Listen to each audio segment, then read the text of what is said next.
Oke, halo Nak. Semoga kamu semua dalam keadaan sehat ya. Kita jumpa lagi dalam pembelajaran pendidikan agama Kristen. Saat ini Ibu akan coba menjelaskan materi kita ya. Dengan harapan kamu bisa coba menonton ini terlebih dahulu sebelum kita masuk kelas, supaya nanti ketika kita masuk dalam pembelajaran itu kita akan lebih banyak diskusi, gitu ya. Jadi beberapa waktu lalu Ibu sudah kirimkan rekaman penjelasan dalam bentuk audio. Nah, hari ini Ibu coba akan memberikan penjelasan dalam bentuk video ya. Nanti sebelum kita masuk ke kelas kita hari Selasa nanti, Ibu harap kamu sudah menyaksikan video ini supaya nanti ketika masuk kelas kita sudah lebih banyak pada proses diskusi ya. Apalagi kalau kamu perhatikan tanggal kita ada beberapa kali tidak masuk kelas karena nasional ya. Jadi sebisa mungkin kita coba mengejar materi ini supaya tetap bisa terkejar terlaksana dengan baik sekalipun ada libur nasional. Nah, kita akan masuk ke pembelajaran tentang hak asasi manusia. Ini bagian yang kedua. Ini sebenarnya merupakan lanjutan dari pembelajaran kita minggu lalu ya, lanjutan penjelasan dari penjelasan yang Ibu sampaikan melalui audio rekaman ya. Di sini kita akan coba melihat sejarah perkembangan HAM, hak asasi manusia. Ibu harap kamu coba sedikit baca tentang biografi filsuf kita ya, Bapak John Locke ya, dia adalah salah satu filsuf Inggris.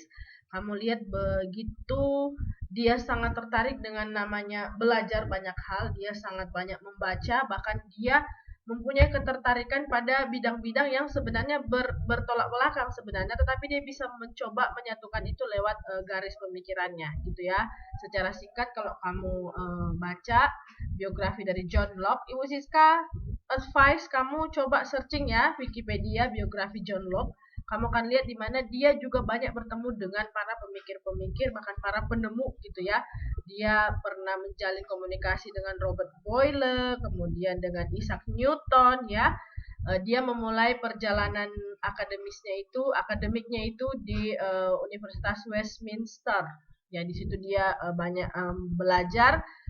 Dia mulai tertarik tentang hal-hal yang berbau pendidikan, bahkan dia sampai pada akhir hidupnya kita banyak orang mengenal dia tentang bagaimana dia menafsirkan surat-surat baik dari surat-surat Paulus maupun naskah-naskah perjanjian lama.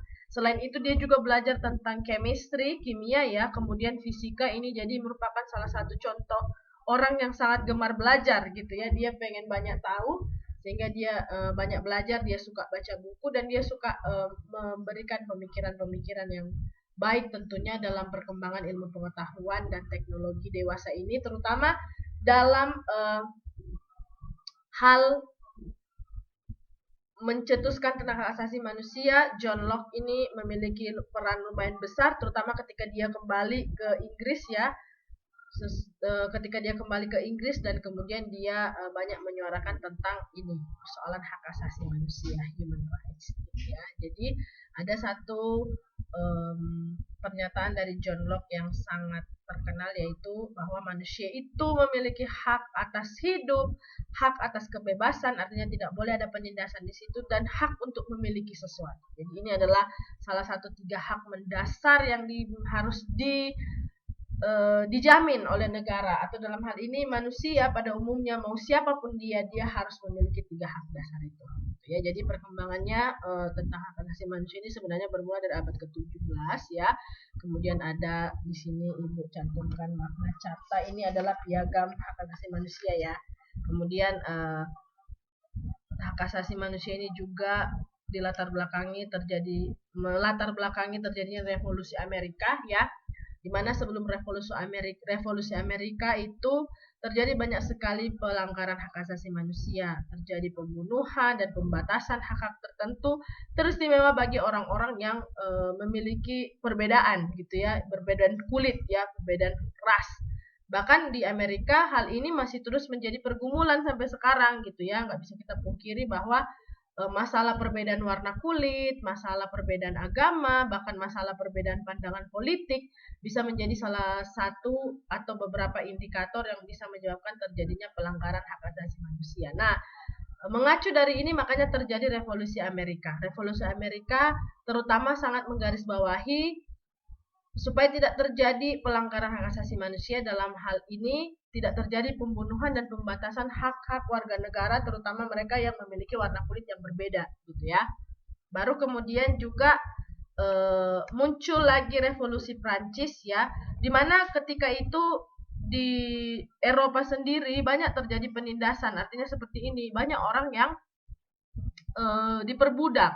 Jadi kaum kapitalis ketika memberikan semacam hutang atau pemberian kepada orang yang memiliki ekonomi yang lebih lemah dari mereka, itu semacam menjadi salah satu alasan untuk mereka mempekerjakan, tetapi sebenarnya mempekerjakan dengan tidak layak. Artinya ditahan sampai sejumlah besar waktu dengan alasan untuk membayar hutang pinjaman, tapi sebenarnya hutang pinjaman itu dilebih-lebihkan harganya, dibuatlah semacam berlipat ganda sesuai dengan bunganya. Itu menjadi salah satu alasan sehingga secara tidak langsung terjadi penindasan di sini, terjadi perbudakan di sini, sehingga dia melanggar 3 hak tadi yang di atas, hak untuk hidup, hak untuk bebas, dan hak milik, gitu ya. Jadi atas dasar beberapa peristiwa inilah kemudian hak asasi manusia atau human rights sampai saat ini menjadi salah satu hal yang sangat digarisbawahi.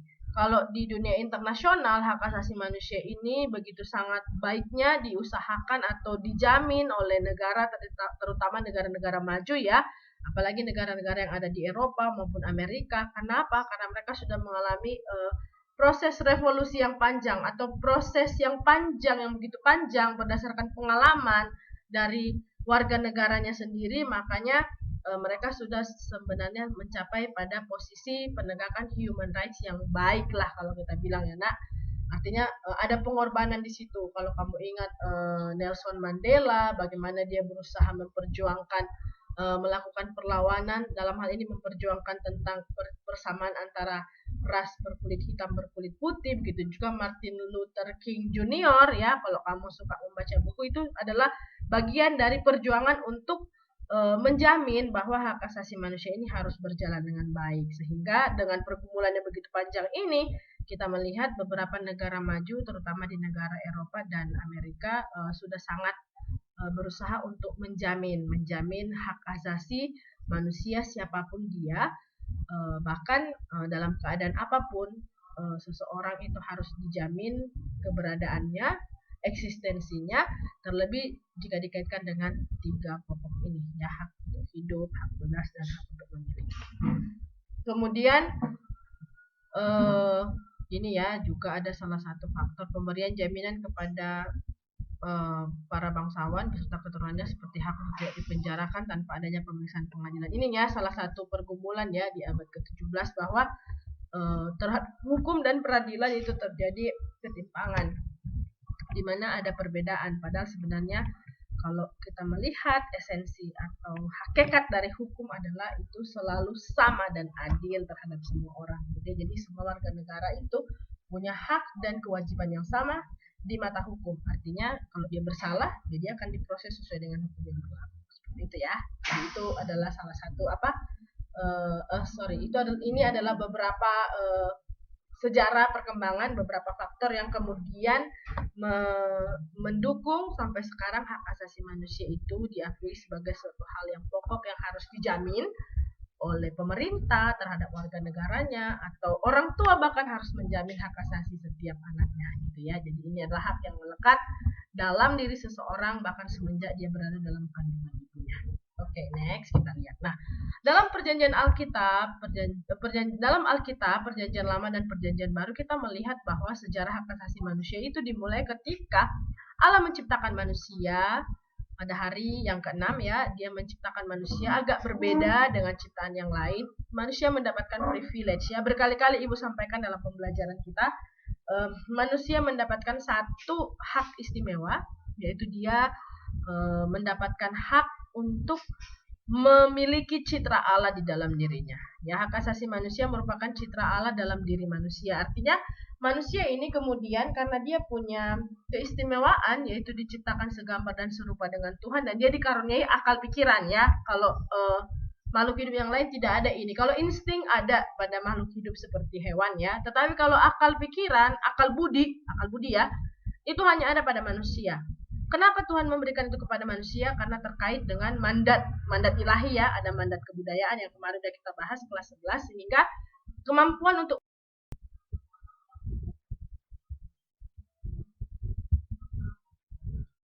ya. Sehingga tadi itu ya, manusia karena dia mendapatkan privilege, dia disitu dikasih akal budi dan pikiran, sehingga dia punya tugas untuk menjadi wakil Tuhan di dunia ini dalam rangka melestarikan, mengusahakan alam ciptaan Tuhan ya, seperti itu. Nah, jadi jelas ya, dari perjanjian lama hak asasi manusia itu adalah pemberian dari Tuhan itu sendiri terkait dengan statusnya atau posisinya sebagai imago Dei, gambaran citra Allah di dalam diri manusia. Nah, tetapi kemudian terjadi pelanggaran hak asasi dalam hal ini, manusia kemudian jatuh ke dalam dosa. Sehingga ketika manusia jatuh ke dalam dosa, itulah kemudian menjadi awal mula terjadi banyak pelanggaran dalam kehidupan manusia. Seterusnya bahkan sampai sekarang. Nah, sebenarnya ketika manusia itu ditempatkan Tuhan di tengah-tengah Taman Eden, jelas di situ ada perintah itu, ada perintah yang tidak boleh dilanggar oleh manusia. Jadi dia mendapatkan privilege, dia mendapatkan hak untuk menguasai seluruh isi taman itu, tetapi dia ada kewajiban di situ. Kewajibannya apa? Kewajibannya itu dalam bentuk perintah, dalam bentuk larangan, jangan. Tetapi untuk pohon kehidupan yang ada di tengah-tengah taman itu jangan kamu pegang atau jangan kamu makan karena kamu akan mati. Jadi sebenarnya persoalannya bukan kepada pohon yang ada di tengah-tengah itu, tapi persoalan utama adalah ketaatan di sini untuk melakukan kewajiban. Jadi tadi ya, beberapa waktu lalu Ibu sudah sampaikan di bawah rekaman audio Ibu bahwa hak itu harus sejalan dengan kewajiban. Nah di sini ya, tadi manusia sudah mendapatkan hak penuh untuk menikmati kehidupan, bahkan untuk mengusahakan, menguasai alam ciptaan Tuhan, bahkan untuk tinggal, diberikan tempat tinggal, dan dia bisa menguasai, mengusahakan itu. Tetapi berbarengan dengan hak ini, dia mendapatkan satu kewajiban. Kewajiban ini dalam bentuk larangan.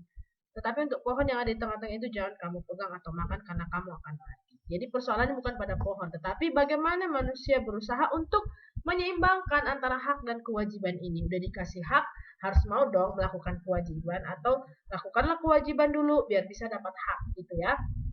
Jadi ada pelanggaran di sini, ada pelanggaran terhadap kewajiban, ada tanggung jawab yang miss di sini, yang hilang karena sudah dikasih hak, tidak dilaksanakan, tidak dibarengi dengan tanggung jawab atau kewajiban, manusia melakukan pelanggaran sehingga akhirnya mereka disebut jatuh ke dalam dosa dan tidak diperkenankan lagi untuk tinggal di dalam tempat yang sudah disediakan oleh Tuhan. Dia mencari sendiri apa yang dia butuhkan ya. Jadi dia bekerja keras untuk memenuhi kebutuhan hidupnya karena dia tidak melakukan sesuai dengan apa yang Tuhan inginkan. Dia tidak melakukan kewajibannya. Nah, sejak saat itu mulailah terjadi pelanggaran terhadap hak, di mana pelanggaran terhadap hak itu terjadi ketika manusia lalai melakukan kewajibannya. Jadi sebenarnya ketika kita dapat hak asasi, kita punya kewajiban. Kewajiban kita apa? Menjamin bahwa orang lain yang ada di sekitar kita juga mendapatkan hak yang sama. Gitu ya, sehingga pelanggaran tidak akan terjadi ketika kita tidak selfish, tidak egois, hanya meminta supaya hak kita dipenuhi, tapi kita nggak mau melakukan kewajiban kita. Kewajiban kita yang utama adalah apa? Menjamin bahwa hak-hak orang lain, orang-orang yang ada di sekitar kita dalam komunitas kita itu juga bisa berjalan dengan baik. Seperti itu ya. Kemudian sesudah itu, ini ya kehendak bebas. Artinya kalau kita diberikan hak, sebenarnya ada kehendak bebas di situ. Kita bisa menjalankan hak kita sebagaimana yang kita inginkan, tapi kita dibatasi oleh kewajiban. Jadi nggak benar-benar kehendak bebas ya. Atau dalam hal ini kehendak bebas itu kita artikan seperti ini, kita bisa menjalankan hak sebebas-bebasnya, tetapi konsekuensi terhadap pelanggaran yang kita lakukan terkait dengan hak kita itu harus kita terima itu sebagai hukuman, seperti itu ya. Baru kemudian kejatuhan manusia ke dalam dosa ini benar-benar membuat manusia tidak lagi bisa membedakan antara bagaimana melakukan hak, menyeimbangkan dengan kewajiban. Banyak manusia kemudian lebih cenderung untuk menuntut ya, kalau kita lihat di konteks bangsa Israel, mereka terlalu banyak meminta hak mereka tetapi lupa dengan kewajiban untuk menjamin hak orang lain, lupa dengan kewajiban untuk melakukan apa yang Tuhan perintahkan. Terus-menerus manusia jatuh bangun di dalam dosa ya, dan selalu dosa itu menghadirkan hukuman. Hukuman itu yaitu apa? Ada kematian di situ. Ada maut. Harusnya manusia menerima maut sebagai hukuman. Tetapi sekali lagi di sini Allah selalu bertindak dalam keadilannya. Keadilan dalam arti seperti ini. Kalau kamu pahami ya berita di dalam Alkitab, manusia tetap mengalami hukuman. Ya, harusnya manusia itu mati. Dan mati yang dimaksud adalah mati dalam hal ini diterjemahkan bahasa Ibrani maut ya, kematian yang kekal. Tidak ada lagi kehidupan sesudah itu. Tetapi Allah dalam keadilannya memahami seperti ini. Ini manusia yang saya ciptakan. Mereka akan ditempatkan di dunia untuk melanjutkan kebaikan Tuhan yang sudah mereka terima. Dan tidak mungkin Allah sendiri akan memusnahkan mereka. Artinya berakhirlah kehidupan di dunia ini ketika Tuhan sendiri yang membiarkan, oh ini udah berdosa nih, mautlah kita kasih ke dia. Karena Tuhan sendiri menyadari bahwa manusia tidak akan sanggup menerima maut ini. Sehingga hukuman itu tetap dijalankan, tetapi Tuhan sendiri yang hadir dalam rupa seorang manusia, yaitu Yesus Kristus, dan dia sendiri yang menikmati hukuman itu. Dia sendiri, Tuhan sendiri yang hadir dalam bentuk manusia untuk supaya hukuman itu tetap dijalankan, tetapi manusia tidak mati karena hukuman itu, melainkan manusia tetap menikmati kehidupan selama di dunia, dan maksud dan tujuan daripada Tuhan menciptakan manusia dan ditempatkan di dunia itu tetap berjalan gitu. Walaupun pada kenyataannya tidak semua manusia sadar panggilannya di dunia ini bahwa untuk melanjutkan kehendak Tuhan ketika menciptakan manusia. Apa itu kehendak Tuhan? Menyatakan segala sesuatu itu baik gitu ya. Kalau kamu perhatikan sebenarnya penciptaan mulai hari pertama sampai hari ke-7 itu kata baik itu selalu dikatakan, selalu disampaikan. Maka Tuhan melihat semuanya adalah baik.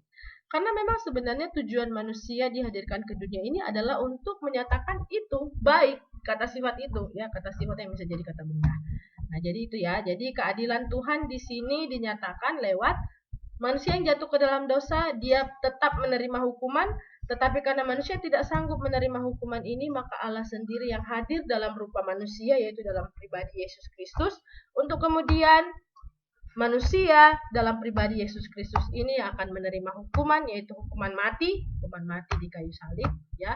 Tetapi karena dia adalah Tuhan, dia tetap hidup, dan supaya kehidupan atau kematian dan kebangkitan Kristus di kayu salib itu membawa satu pesan penting bagi seluruh manusia bahwa ini loh tugas tanggung jawab kamu yang pertama, yaitu kebaikan. Nah, ini harus terus-menerus kamu sampaikan. Sampai kapan? Sampai Tuhan izinkan dunia ini tetap ada, tetap eksis. Suatu saat nanti akan ada waktu di mana Tuhan menginginkan bahwa dunia ini berakhir. Ya, itulah yang disebut kemarin misi parousia ya, kehidupan sesudah dunia ini berakhir. Nanti kita akan bahas lagi karena itu terkait dengan dogmatika ya nak. Jadi ibu rasa kalau masih di SMA kita nggak terlalu concern dulu di situ ya. Tapi kalau kamu pengen tahu, let's see, kita bisa buka kelas diskusi ya tentang dogmatika.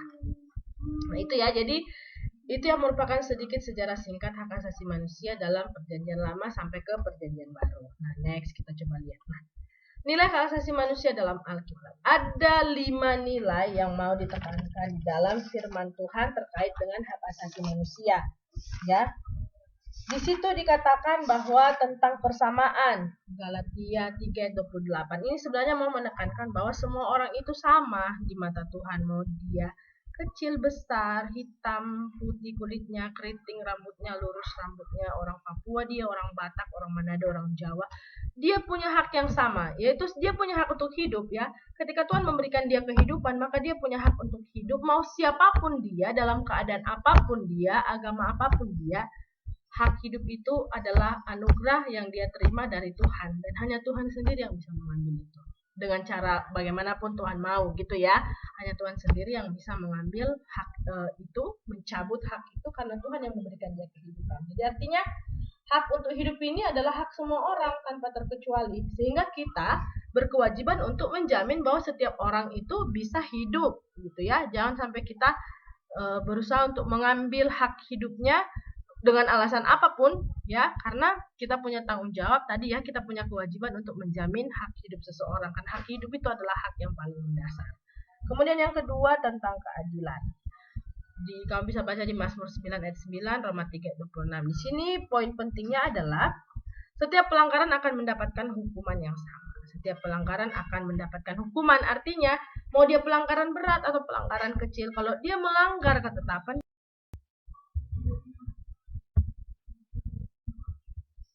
oke, tadi ya, mau dia pelanggaran besar, pelanggaran kecil, dia harus tetap dihukum dan dia harus menerima hukuman itu. Gitu ya. Jadi itu tadi di dalam menjalankan hak tadi ya, kalau kamu lihat diagramnya ada di situ kehendak bebas. Artinya oke, kamu punya hak, kamu bebas menggunakan hakmu itu, tetapi kalau pada akhirnya hak yang kamu gunakan itu terlalu berlebihan sampai akhirnya kamu melupakan kewajibanmu, kamu harus bersedia menerima hukuman.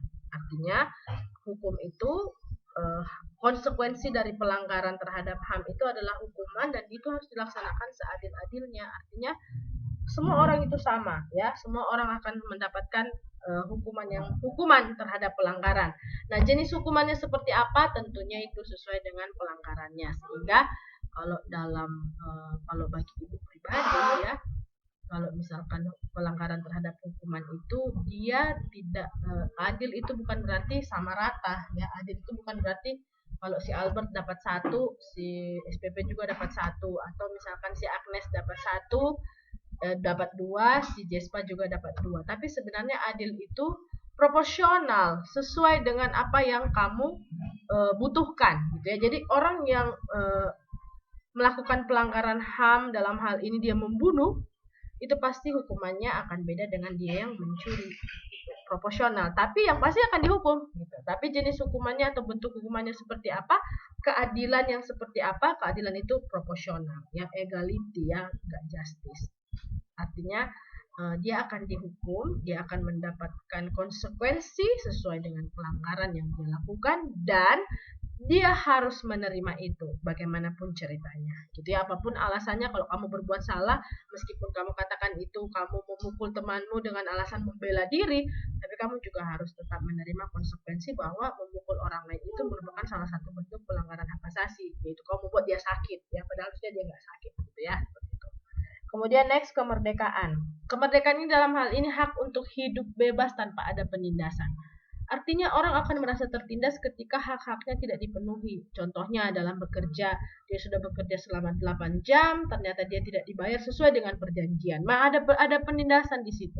Dan itu tidak sesuai dengan nilai dalam hak asasi manusia, itu kemerdekaan. Artinya setiap orang bebas kok mengatur dirinya sendiri, tentunya dia mengingat kewajibannya gitu ya. Jadi setiap orang, bahkan pun dia sebagai seorang pekerja atau dia sebagai seorang budak lah kita bilang dalam tanda kutip ya, dia bahkan pun ketika dia punya hutang dan dia harus membayar hutangnya itu dengan cara memberikan dirinya untuk bekerja, kemampuannya, jasanya atau apapun itu, dia pun harus tetap diberikan kebebasan. Artinya bekerja pun tak mesti 1x24 jam gitu ya.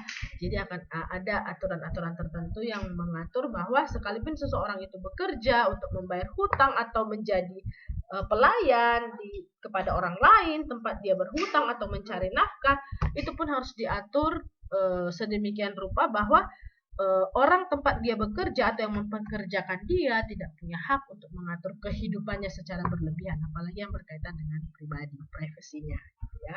Kemudian perlindungan, artinya hak asasi manusia ini sebenarnya harusnya dapat memberikan perlindungan. Jadi ketika ada orang yang melakukan pelanggaran atau ketika ada orang merasa tidak aman dengan dirinya, maka berarti hak asasinya sedang terancam di situ dan dia bisa meminta pertolongan gitu ya. Ada unsur perlindungan di situ. Tapi kalau dalam Alkitab selalu dikatakan rasa aman itu hanya datangnya dari Tuhan. Artinya manusia bisa berubah kapan saja gitu ya. Hari ini bisa baik, besok bisa berubah, atau hukum bisa juga berubah kapan saja. Peraturan bisa berubah kapan saja, bisa direvisi. Tetapi kalau makna teologi yang kita percaya bahwa kasih Tuhan itu selalu ada selama dia memberikan kita kehidupan, berarti sepanjang itulah dia menyertai kita. Meskipun kehidupan yang diberikan itu tidak semudah yang kita lihat gitu ya, orang lain senang-senang saja, sedangkan aku aduh kayak mana lah, matematika 60 saja, biologi apalagi. Tetapi selama Tuhan masih memberikan kesempatan menikmati kehidupan, itu artinya kamu bisa melewati itu, tergantung kamu melewati dengan positif atau negatif gitu ya, gimana cara kamu memandang hidup. Nah, terakhir penghargaan. Jadi nilai yang terakhir tapi tidak kalah penting adalah hak asasi manusia itu adalah penghargaan yang sangat besar yang Tuhan berikan kepada kita. Artinya kalau kita masih diberikan kehidupan itu tadi ya, itu berarti itu adalah anugerah ya, menunjukkan betapa berharganya kita di mata Tuhan. Sehingga kalau kita masih diberikan kehidupan sampai saat ini, kita harus menghargai itu. Itu adalah bagian yang paling indah yang Tuhan berikan kepada kita. Sehingga jangan sia-siakan kehidupanmu. Jangan pernah merasa minder. Ya ada unsur bersyukur di sini ya nak, karena yang ibu bilang tadi, kita diciptakan lebih loh daripada makhluk Tuhan yang lain, makhluk ciptaan Tuhan yang lain. Sehingga kita harus menghargai itu dengan cara apa? Menjadikan hidup lebih bermakna, baik bagi diri sendiri maupun bagi orang lain. Seperti itu ya. Oke, next. Sikap dan perilaku menghargai HAM. Sehingga dari tadi, dari yang sudah kita sampaikan dari kemarin-kemarin sampai tadi ya, barusan dasar-dasar HAM, pengertian HAM, harusnya ini akan membentuk perilaku kita supaya kita lebih aplikatif dalam menyatakan konsep hak asasi manusia dalam kehidupan kita sehari-hari. Kita yang sudah memahami konsep hak asasi manusia, kita harus lebih aplikatif dalam kehidupan kita sehari-hari. Contohnya apa yang harus kita lakukan itu menghormati keberadaan orang lain. Ya, tadi ya, kita harus ingat bahwa orang lain juga punya hak yang sama dengan kita. Sehingga kalau kita mau hak kita dijamin, kita juga harus mau menjamin hak orang lain. Kemudian tidak mengganggu hak orang lain, jelas ya, menjaga ketertiban dan kenyamanan. Kemudian yang terakhir, tidak menganggap orang lain lebih rendah dari kita. Artinya begini, dengan konsep tadi persamaan kita sudah paham bahwa semua orang itu punya hak yang sama. Sehingga sekalipun dia punya kekurangan, apapun itu, bahkan dia mengalami kekurangan dalam hal fisik atau dalam hal kejiwaan, dia punya hak yang sama kok, yaitu hak untuk hidup. Minimal hak untuk hidup, hak untuk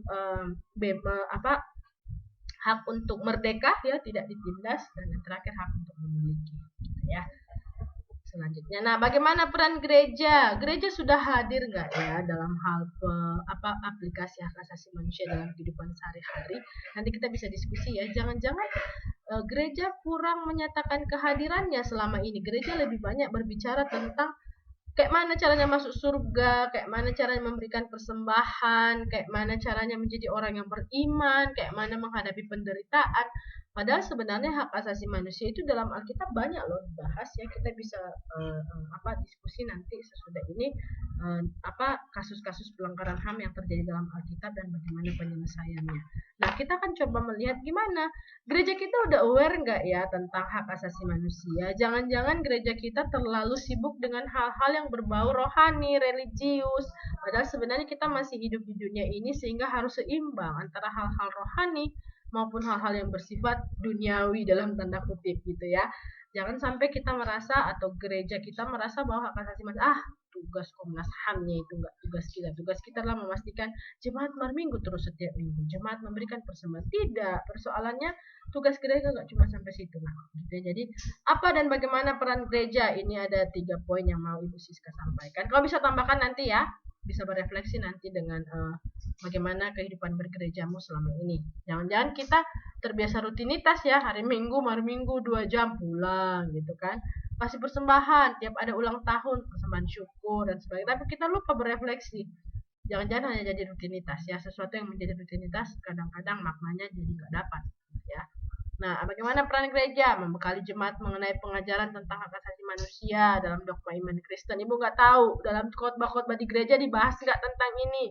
Biasanya tema-tema khotbah di gereja kita itu rata-rata semua gereja dia sudah punya tema, dan tidak tahu kenapa rata-rata temanya lebih banyak berbicara tentang hal-hal yang berbau teologis ya, iman ya. Padahal sebenarnya di luar sana masih banyak hal-hal yang perlu dibahas tentang lingkungan hidup ya, tentang asasi manusia, tentang demokrasi, atau tentang hal-hal yang lain. Kemudian yang kedua, mendampingi jemaat jika ada terjerat kasus hak asasi manusia. Tentunya kalau ada terjadi hal seperti ini, gereja harus mampu memberikan pendampingan karena tidak semua orang di dunia ini atau jemaat mengerti tentang hukum maupun hak asasi manusia. Perlu ada pendampingan di sini gitu ya.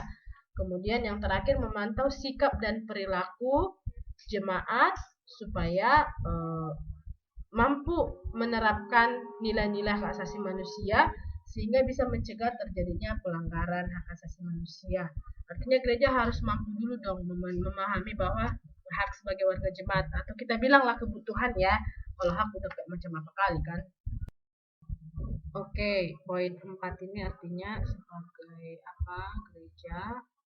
Gereja harus mampu untuk bagaimana caranya dia memahami kebutuhan warga jemaat ya, warga jemaat yang butuh pendampingan secara rohani, secara spiritual.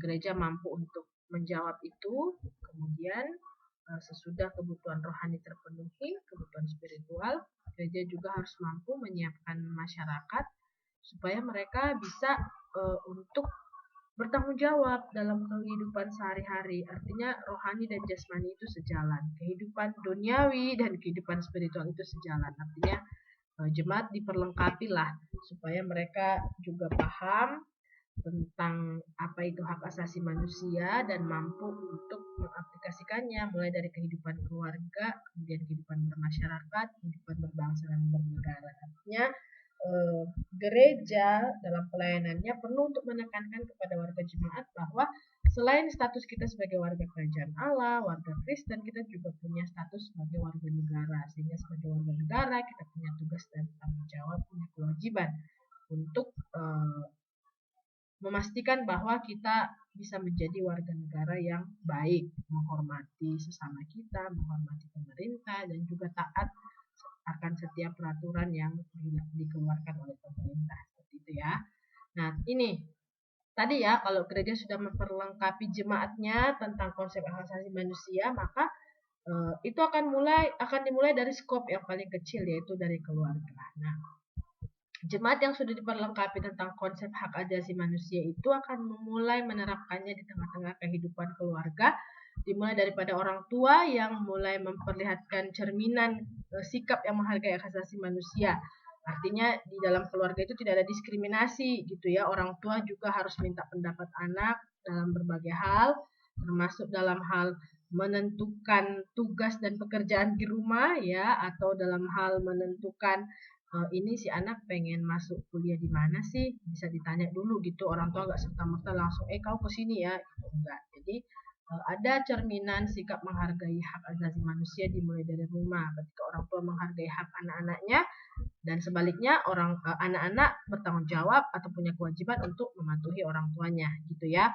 Jadi nggak ada di sini seseorang yang lebih dominan dalam keluarga, apakah bapak karena dia pencari nafkah dia lebih dominan, tidak, tetapi masing-masing itu punya hak yang sama, tapi harus dibarengi dengan tanggung jawab atau kewajiban. Kemudian orang tua bertanggung jawab membekali seluruh anggota keluarga terkait pengajaran hak asasi manusia yang benar ya. Jadi sejak dini orang tua perlu ngasih tahu bahwa itu kita harus memandang orang lain sama loh dengan kita, meskipun mereka tidak terlalu kaya atau mungkin mereka beragama beda dengan kita atau punya pandangan yang berbeda dengan kita, tapi kita harus tetap menghargai mereka sebagai sesama manusia. Tadi ya prinsip persamaan.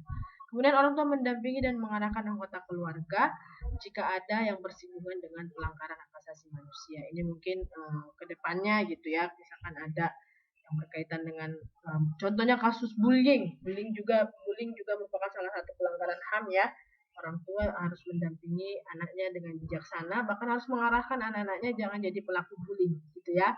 Jadi bullying tidak akan terjadi kalau sejak dari rumah orang tua menekankan kepada anak-anaknya bahwa di luar sana nanti kamu akan mendapati kondisi yang berbeda dengan kamu, mungkin lebih tidak enak dari kamu atau lebih enak dari kamu. Nah, terhadap kondisi yang berbeda ini kamu tidak boleh sama sekali menunjukkan sikap yang defensif, menolak atau melawan, harus diterima gitu ya, artinya harus mampu beradaptasi. Nah, apa kesimpulan yang bisa kita ambil dalam pembelajaran ini? Yang pertama, Allah sendiri yang berdaulat memberikan hak asasi dalam kehidupan manusia, karena hak asasi manusia itu adalah anugerah Allah. Allah menghendaki manusia menjalankan kehendak bebas. It's okay kehendak bebas, tapi sesuai dengan perintah Allah. Kehendak bebas yang terbatas gitu ya, kehendak bebas, tapi kamu ingat kamu punya kewajiban atau tanggung jawab. Sehingga hak dan tanggung jawab itu atau kewajiban itu selalu seiring sejalan.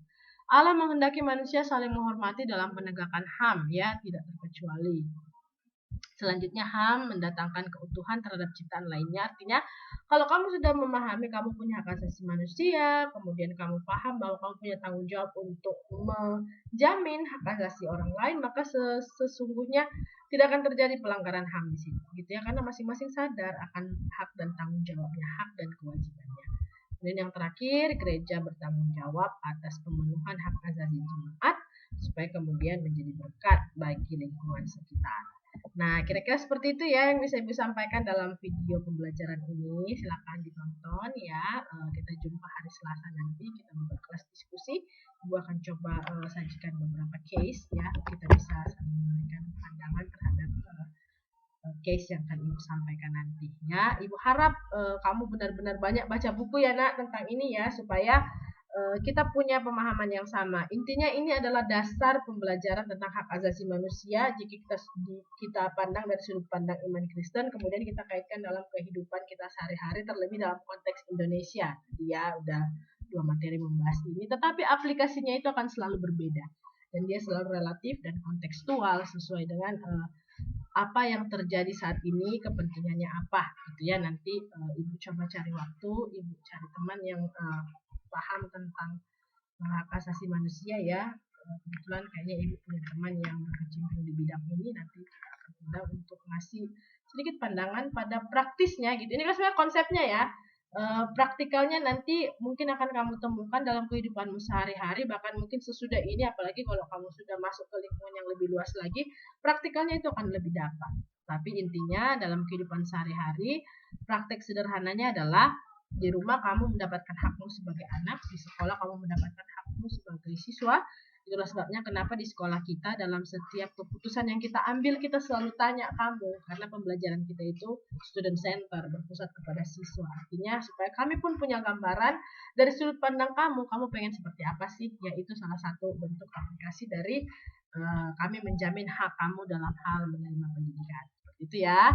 Sehat-sehat semua ya, tetap sehat, tetap semangat. Jumpa di kelas nanti. Ibu minta kita semua tetap aktif dalam bertanya dan memberikan penjelasan atau memberikan tanggapan terhadap segala sesuatu. Oke, terima kasih. Sampai jumpa nanti di kelas Zoom meeting. See you, dadah. Thank you ya.